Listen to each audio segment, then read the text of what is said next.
Good morning, students.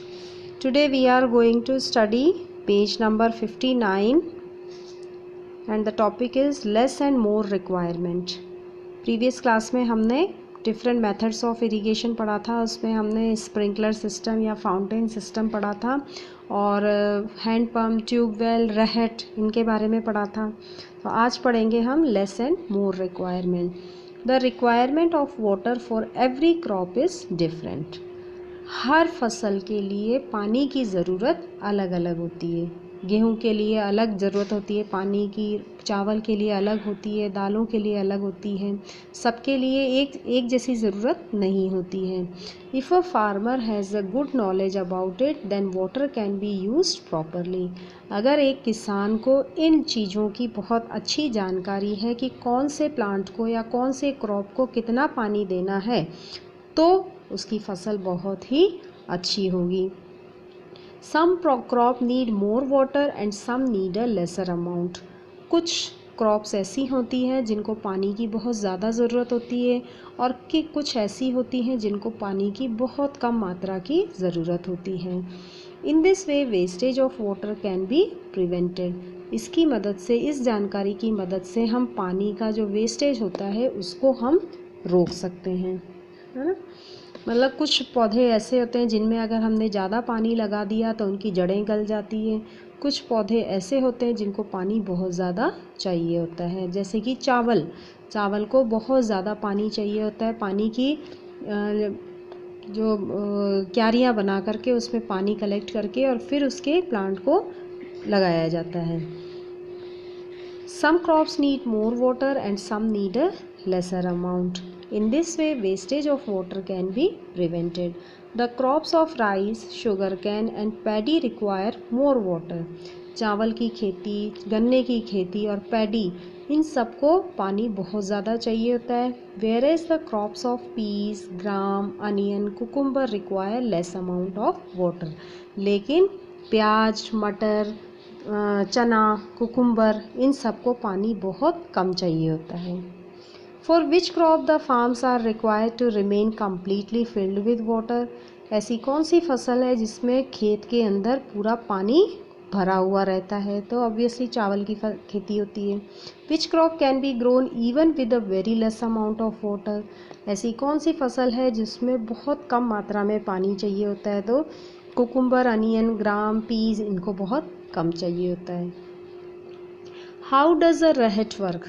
अब previous class में हमने ये रहट के बारे में पढ़ा था. तो ये कैसे काम करता है?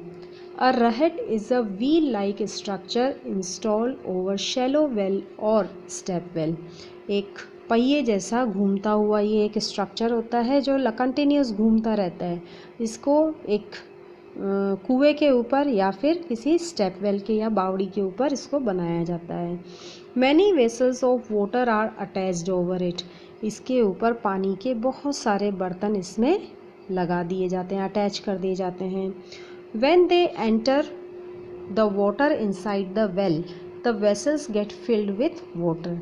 जब ये घूमता हुआ पानी के अंदर जाता है तो इसके अंदर, इन बर्तनों के अंदर पानी भर जाता है. ये इस तरह से पानी भरते हुए ये क्या है, वापस इस तरह से घूमते हुए यहाँ की पोजीशन में आता है और यहाँ पर क्या होता है, ये इस तरह से आते हुए यहाँ बाहर की तरफ कुएं के बाहर गिर जाता है. वहाँ से फिर ड्रेन्स बना दी जाती है पूरे खेतों में और ये पानी वहाँ से बहता हुआ चला जाता है. When the vessel come out from the well, they move from upward to downward direction. When the wheel rotates and the water continuously falls on the parapet of the well. जब ये घूमता हुआ, जब ये व्हील घूमता हुआ ऊपर की तरफ आता है तो इसके अंदर का जो पानी होता है वो कहाँ पर गिर जाता है, पैरापेट ऑफ द वेल, जो कुएं की जो बाहर का जो आउटर पोर्शन होता है वहाँ पर वो गिर जाता है. From here the water flow through the drains and reaches the farms. और अभी मैंने बताया कि यहाँ पर फिर क्या करते हैं, ड्रेन्स, नालियाँ बनी हुई होती है जो पूरे खेतों के अंदर पहुँचती हैं और उस नालियों से, उन ड्रेन्स के थ्रू पानी पूरे खेतों तक पहुँच जाता है. Oxen are used to operate the rahat. अब इसको चलाने के लिए कंटिन्यूस इसको घुमाते रहने की ज़रूरत पड़ती है. तो ये घुमाने के लिए किसको यूज़ किया जाता है, ऑक्सन, बैलों का यूज़ किया जाता है. As oxen move in circular path, if a sugarcane juice extracting machine is placed in the center, then the juice can be obtained, or if a ghani machine for extraction of mustard oil is placed in the center, then mustard oil can also be extracted. इसमें हम अगर aux को बांध देते हैं तो वो aux क्या करता है, सर्कुलर पाथ में घूमता रहता है, और उसकी वजह से ये इसमें बंधा हुआ है जैसे, और उसकी वजह से क्या है, ये इस तरह से घूमता रहता है और ये रहट भी चलता रहता है। इसी तरह से हम ऑक्स का यूज़ और कहाँ पर करते हैं, शुगर कैन, गन्ने से गन्ने का रस निकालने के लिए जो उसकी मशीन होती है उसमें ऑक्स को, बैलों को बांध दिया जाता है। उसी तरह से जो घानी होती है वहाँ पर सरसों के बीजों में से सरसों का तेल निकालने के लिए वहाँ पर भी बैलों का यूज़ किया जाता है। This is called killing 2 birds with 1 stone। इसका मतलब है 2 चिड़िया को एक ही पत्थर से मारना, मतलब 2 काम एक ही चीज़ से करना। नाउअडेज, अब इससे क्या हो रहा है, जैसे मस्टर्ड ऑयल भी निकल रहा है हमारा साथ में, और ये भी काम भी हो रहा है हमारा, तो 2 काम हम क्या करते हैं, एक ही तीर से कर लेते हैं। Nowadays the electric motors are more frequently used, due to which the use of oxen is reduced। लेकिन आजकल क्या होता है, बैलों की जगह पर किसका यूज़ किया जाता है, मोटर। ये मोटर किससे चलती है, बिजली से चलती है, ठीक है, तो इसलिए रहट का यूज़ बहुत कम होता जा रहा है। Presently some of the people are doing several small experiments by generating electricity with a dynamo which is operated by oxen। Still more research is required in this field। और आजकल लोग छोटे छोटे एक्सपेरिमेंट्स करते रहते हैं by generating electricity, मतलब aux का यूज़ करके क्या करते हैं, इसमें एक डायनामो लगा दिया जाता है और उससे वो इलेक्ट्रिसिटी प्रोड्यूस करते हैं, है ना, चाहे थोड़ी सी ही बनती हो लेकिन वो उनके लिए सफिशेंट हो जाती है। तो इस फील्ड में इलेक्ट्रिसिटी जनरेट करने के फील्ड में और रिसर्च की अभी बहुत ज़रूरत है। तो इस तरह से हमने पढ़ा कि रहट का यूज़ किस तरह से किया जाता है। कुएं से पानी निकालने के लिए हम रहट का यूज़ कर देते हैं। इस तरह से व्हील लाइक स्ट्रक्चर होता है, इसमें बहुत सारे वेसल्स, बर्तन लगे हुए रहते हैं। जब ये नीचे की तरफ जाता है तो नीचे से कुएं से या बावड़ी जहाँ पर भी ये लगा हुआ है पानी लेकर के ऊपर की तरफ आता है, और जब इस तरह से कुएं के बाहर की तरह आउटर साइड में ये डाल देता है, वहाँ से ये ड्रेन्स के थ्रू पूरे खेतों में पहुँच जाता है। और इस रहट के बीच में अगर हम एक गन्ना निकालने की मशीन इसके अंदर फिट कर देते हैं तो पानी का काम भी हो जाता है और गन्ने का जूस भी निकल जाता है। या मस्टर्ड ऑयल से तेल निकालने वाली घानी अगर इसके साथ में हम अटैच कर देते हैं तो तेल भी निकल जाता है और पानी का भी काम हो जाता है। तो इस तरह से हम 2 काम को एक ही चीज़ से कर सकते हैं।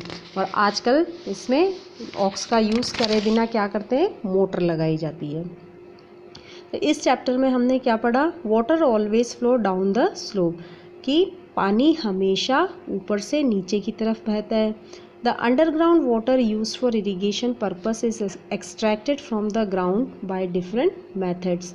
जो अंडरग्राउंड वाटर होता है, ज़मीन के नीचे का जो पानी होता है, उसको अलग अलग तरीके से निकाला जाता है, बाहर निकाला जाता है। देन फिर ये कुछ क्वेश्चंस हैं। The water flow from upward to downward direction, पानी ऊंचाई से नीचे की तरफ बहता है।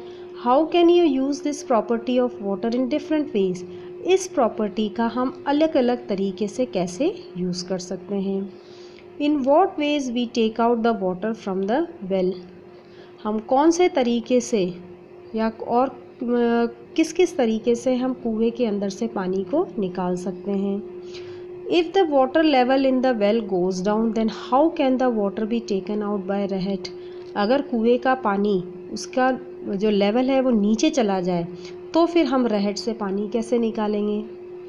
विच are the different method of irrigation, irrigation के कौन कौन से अलग अलग मेथड हैं। ठीक है, तो ये चैप्टर कंप्लीट हो गया आपका।